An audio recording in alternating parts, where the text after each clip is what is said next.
Watch Tranzeet TV right now.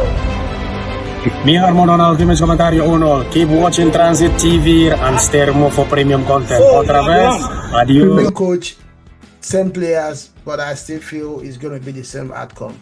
These players, either they're not good enough or they can't just get the mess. You know, it's just a problem for United. This squad of players look like they're not the answer. And unfortunately, United has spent a lot of money the past few years under different coaches. And Ten Hag, exactly, to be precise, spent over 600 million.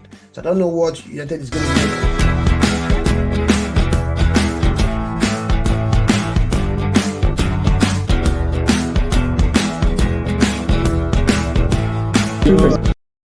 Tranzeet TV, welcome back again to EPL studios. Just watch Chelsea and Manchester United at Old Trafford play out a 1-1 draw. If you don't know, this is the fixture in EPL that had the most draws among them. And it's been quite an interesting weekend in EPL. All the top 4 teams refused to win their games this weekend. And apart from Liverpool, meaning that Liverpool topping the table 25 points, City second, 23rd point, and 23 points. And you have, of all people, Nottingham Forest in the top position, 19 points. Arsenal and Chelsea have 18 points together, but Chelsea edges Arsenal out of the top 4 with 2 goals difference quality. And yes, we're looking at United and Chelsea today. And this game, I don't really know what to make of it. In terms of commitment and application, yes, you can say both teams showed desire and commitment in the game. But as we look into a few things we learned out of this match today, from commitment, tactics, goals scored, and all that. Yeah, let's dive into it right quickly. Like I've already said, he couldn't fault in either of these teams today when it comes to commitment and desire to win, trying to win this game and giving it their best. United, sacked Erik Ten Hag last week. It was on Monday, and Van Nistelrooy took over, played 2 games now, drawn 1 and won 1. And they appointed Amorim in Portugal from Lisbon few days ago, but he wasn't in charge for this one. So a lot of people think the commitment that United players showed today was due to the new manager bounce, as popularly said. But yeah, Chelsea, on the other hand, of course, also showed commitment. But let's look at tactical things, the things that would have been done differently. Or was this really a very quality game from these two sides? I don't think so. Tactically, I don't think. Like I said last week, Chelsea has been getting results, but I have a little bit of problem with the way they play. It looks like they just have one way to play, and that one way is try to get the ball as quickly as possible to opponents' half. There is no systematic way that Chelsea plays, relying on the pace of the players up front. Jackson, of course, is going to run on players, on defenders. You have a very pacey options on the wings. You have Noni Madeke. You have Neto, who started today. Then he brought in Modric as well with electric pace as well. The only option they have in one of those sides is Sancho, who is not does not have too much of pace like the others. So yeah, and I don't think in terms of tactical superiority that Chelsea was better than United today. It was just the game. I don't know how to put this, and this is not taking anything away from Chelsea or United, but it didn't have much quality in terms of how these teams wanted to play each other. It was just a typical English football, end-to-end desire and energy commitment. There wasn't really any smart moves by the coaches or the players to try to outsmart each other. The only thing you had in the game was 2 teams who had players who were willing to run in behind, to run on players. And the That was all you got today from these two sides. And if you want to look at it a little bit more deeper, I'm beginning to wonder if Palmer is better on playing off the right side than in the middle.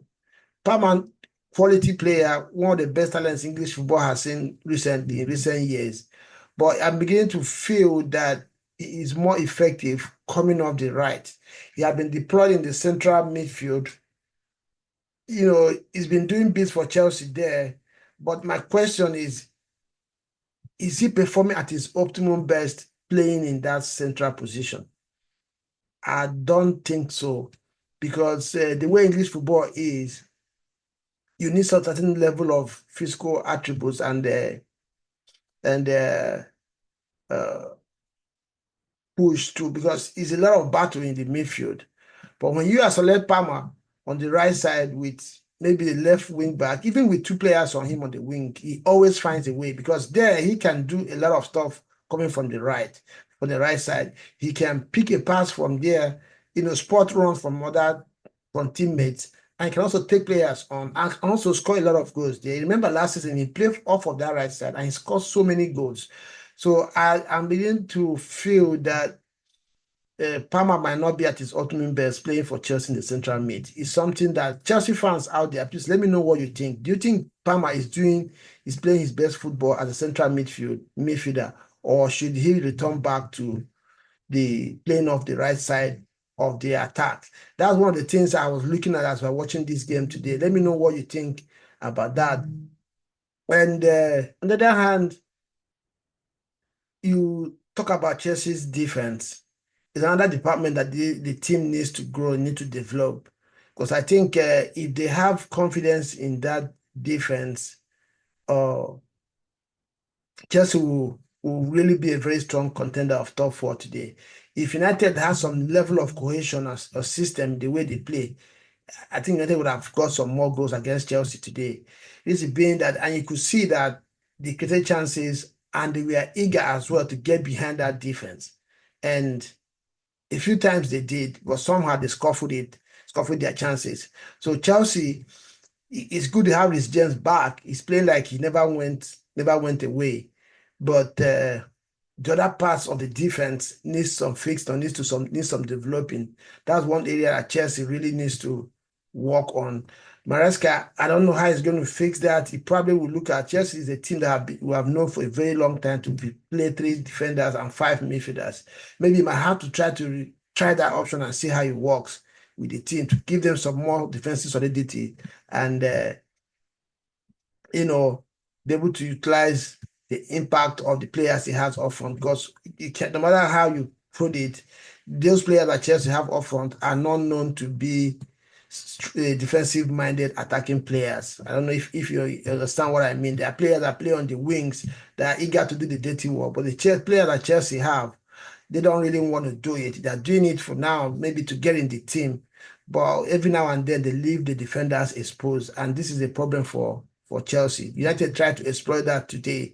They did a few times, but on their own, Garnetto squandered about 2 or 3 chances. Rashford did as well. So if United were clinical today, I'm sure they would have won this game with 3 points. I'm talking about Manchester United.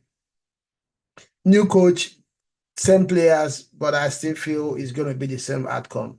These players, either they're not good enough or they can't just get the mess. It's just a problem for United. This squad of players look like they're not the answer. And unfortunately, United has spent a lot of money the past few years under different coaches. And Ten Hag, exactly, to be precise, spent over 600 million. So I don't know what United is going to make of this. I'm worrying if he doesn't want these players or doesn't like these players, that's another problem. Because talking about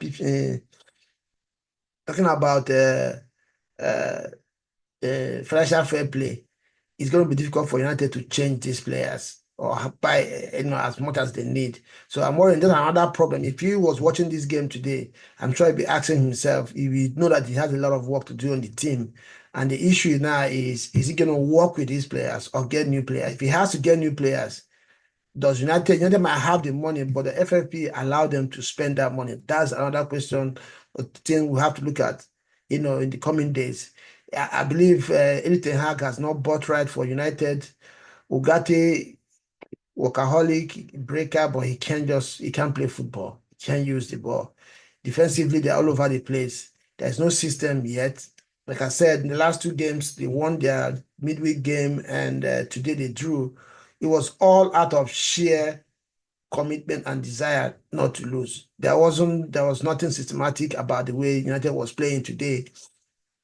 Apart from that, Bruno Fernandes was dropped in the midfield to try to pick passes.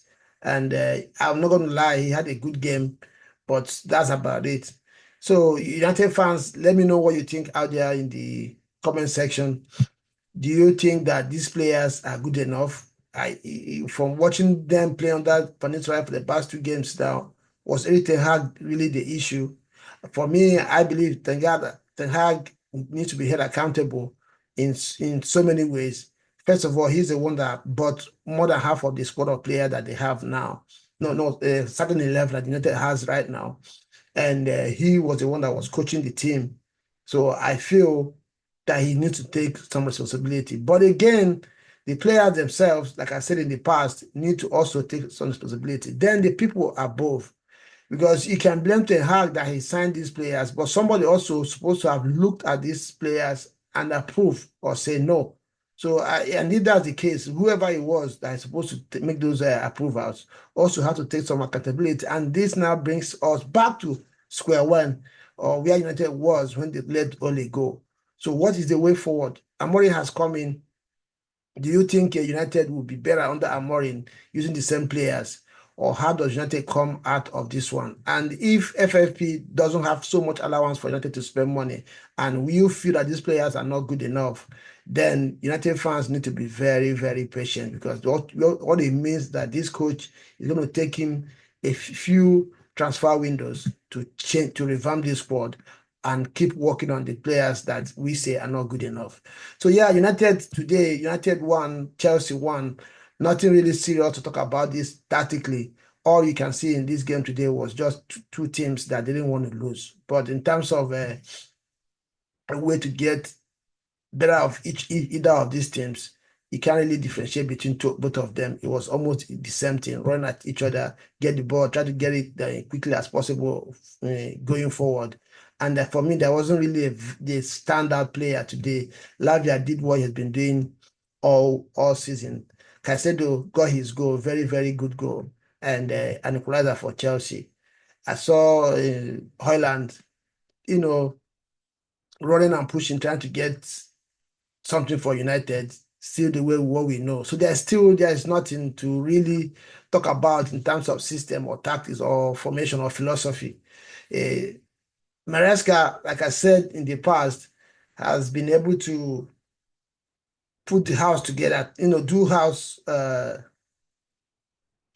cleaning, housekeeping for Chelsea. But now the next stage will be for him to imprint certain philosophy on that team. The only thing I've been able to find out from Chelsea is that Sanchez, Palmer, or Jackson get the ball from Sanchez, run on teams, but that's not really a philosophy. That's just a way of attacking, and that's the only way that I've seen. After that, there's really nothing. So Maresca needs to show, because what they're doing right now is just getting results, and it's not going to be sustainable, because if you don't have philosophy, if you don't have options on how you're going to play, if you're going to keep relying on pace or individual qualities, it doesn't take you too far. After a while, you'll be found out, and that is what we know EPL to be. So let me know what you think in the comment section, and I will see you midweek in the Champions League. Ciao.